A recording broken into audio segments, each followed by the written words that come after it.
All right, wonderful people. Welcome back to this wonderful channel where we bring you back-to-back update and information as the hot. In case it's your first time of joining us on this wonderful channel, kindly go ahead and subscribe, like, comment, share, and also remember to on your notification button so that whenever our news drop, go be the first. We'll collect them. Let's go down to the news proper as the hot.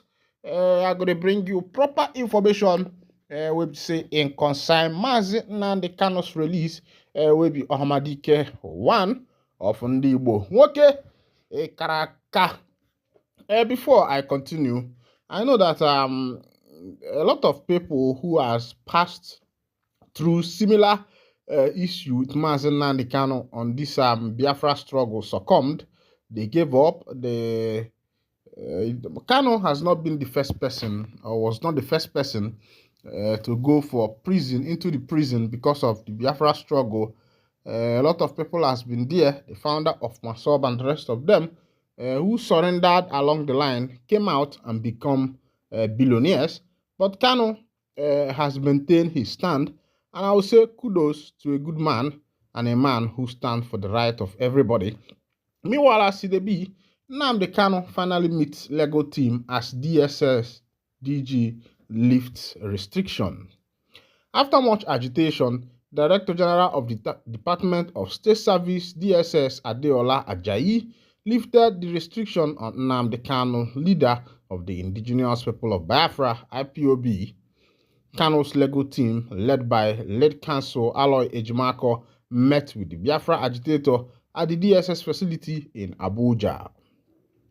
Ejimako said the intervention of the House of Representative members from Ikuano, Umuahia, North and South Federal Constituency, Obiagocha, was instrumental in DSS lifting the restriction. Posting on X, Ejimako wrote, "Today, on the directive of the DG DSS, the MNK Lego team conducted the first successful visitation with Mazi Nnamdi Kanu since September 27th.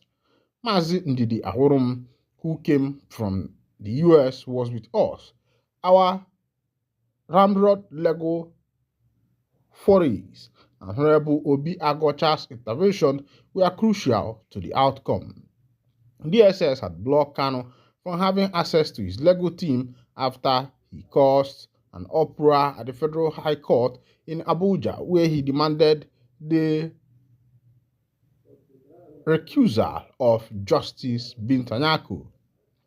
But the court had ordered the secret police to lift the restriction while threatening to jail the DSS Director General for refusal to adhere to its directive. Amid the blockade, Agocha had physically met with Kanu on Thursday, 24th of October 2024 at the DSS facility in Abuja. After the meeting, the lawmaker said he had resolved the issue of restriction placed on Mazi Nnamdi Kanu. All right, welcome back. This report is coming from Mazi Nnamdi Kanu's legal team, who have reported that after some necessary procedures and some help, which were rendered by the member of the House representing Ikuano North and South, Honorable Obi Agocha, that Kanu's ban, because Kanu was banned from visiting anybody. The ban was lifted. And on my own part, I say hope it's not another clout chasing, because I think is either in 2021 or 2022 when Soludo came into office.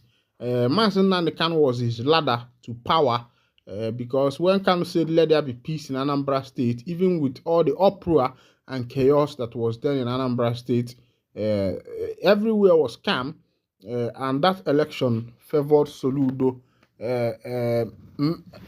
immensely under the party of Apoga. And as it is, I don't know what Obi Agocha is up to. If he's doing this thing out of goodwill, that's fine. But if he's doing it in a bid to be able to achieve his political aim and full career, I think that's destructive, because it's just a political act.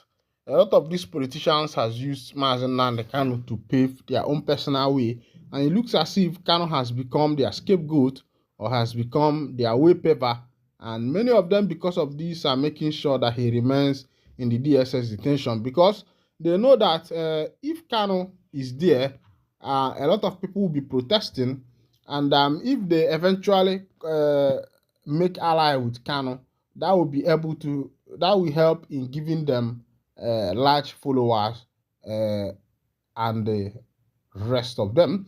Donald Trump has promised a closed border and mass deportation. Those affected are taking action. Also, Tiela.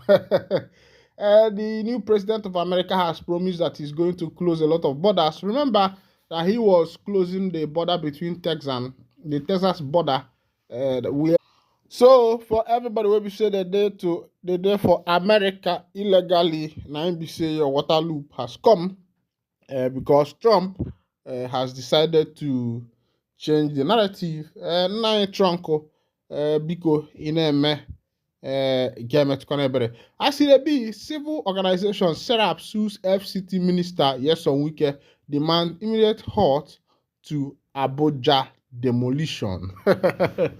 Of course, you know that they don't need to tell you that this present government is government of demolition. Soludo did it in Anambra. What is his name again? The one in Lagos, Sanwo-Olu, is doing something in Lagos, and Wike is doing his own in Abuja, where he is the FCT minister. They say that he gets some officers who will be saying that then they protect foreign hackers on illegal duty. Oh, shit, Now, they say they don't release some end bad government protesters, and the police has denied that they were tortured. Oh, shit, my brother, anything wey you dey do in this life, no allow yourself reach Nigeria police station. Because those boys, some of them, let me say some, are not well trained. It's either they quack a couple there. Imagine when they are accusing you of something in Nigeria police station, and they will even make you to confess to what you have not done before, because of the kind of torture and the way they are taking this torture. And that is not how it's supposed to be. Nobody is guilty until proven. For you to say that someone is guilty, you have to prove that that person is guilty. So you use remote to off this thing, have you? Off it now, switch.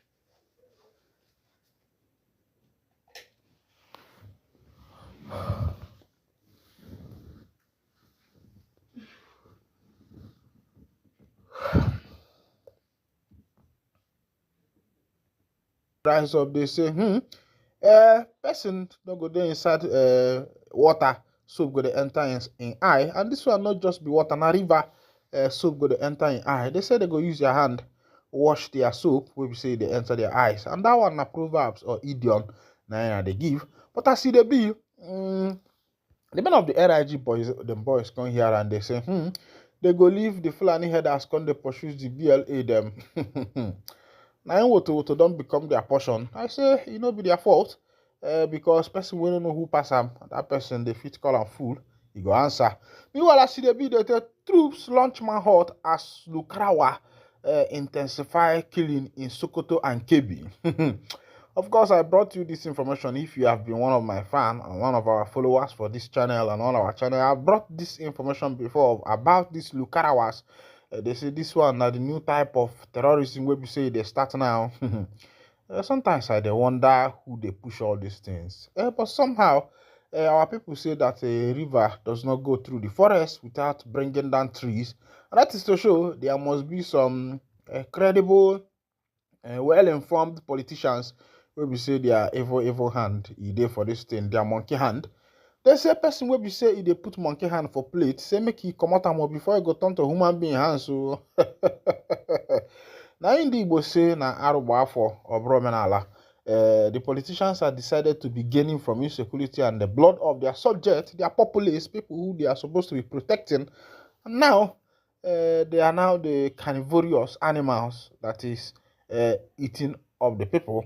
As it be, the acting chief of army staff, Lieutenant General Olufemi Oluyode, visited the 8th Division of the Nigerian Army in Sokoto on Sunday as part of the efforts to combat the new terror group, Lukarawa.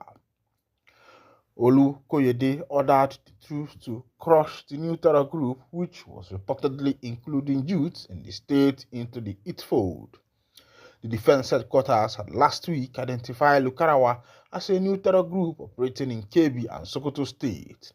Director of Defense Media Operation Major General Edward Boba said the terror group is affiliated with jihad factions in Mali and Niger, rising security concerns in the northwest region of the country.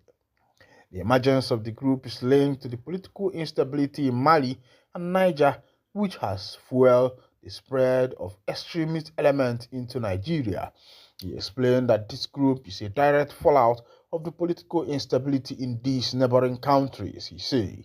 Speaking with newsmen in the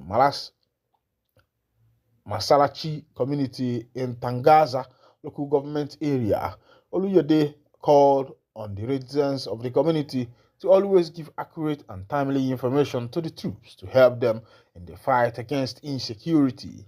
I am here to assess my troops. You see, there will always be challenges. The issue is how we react to these challenges. One of the reasons I am here is to charge up my soldiers to rise to the challenge, and that we shall do.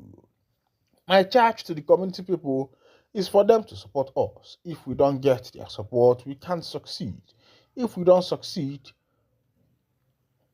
that means the country won't be secured. We need the support of Nigerians so that we can have economic prosperity in the country, Oluyode stated. Speaking further, he stated, I am here to see my soldiers to assess their state of readiness and to charge them to continue to do what they have been doing best to secure the country in general. It was learned that the acting COAS visited the Sultan of Sokoto, Mohammed Said Abubakar, and other relevant stakeholders in the state, and also held talks with troops of Operation Fasanyawa in order to motivate them. Oluyede also visited troops in the Ileya local government area of the state, where he held meetings with officers of the battalion in the state. He also met with other security agents and emphasized the need to collaborate. In a move to dislodge the terrorists, the Nigerian army has deployed troops of Operation Fasayan, Yama in Sokoto and Kebbi State. A source of the 82nd Division NA who spoke with our correspondent on condition of anonymity due to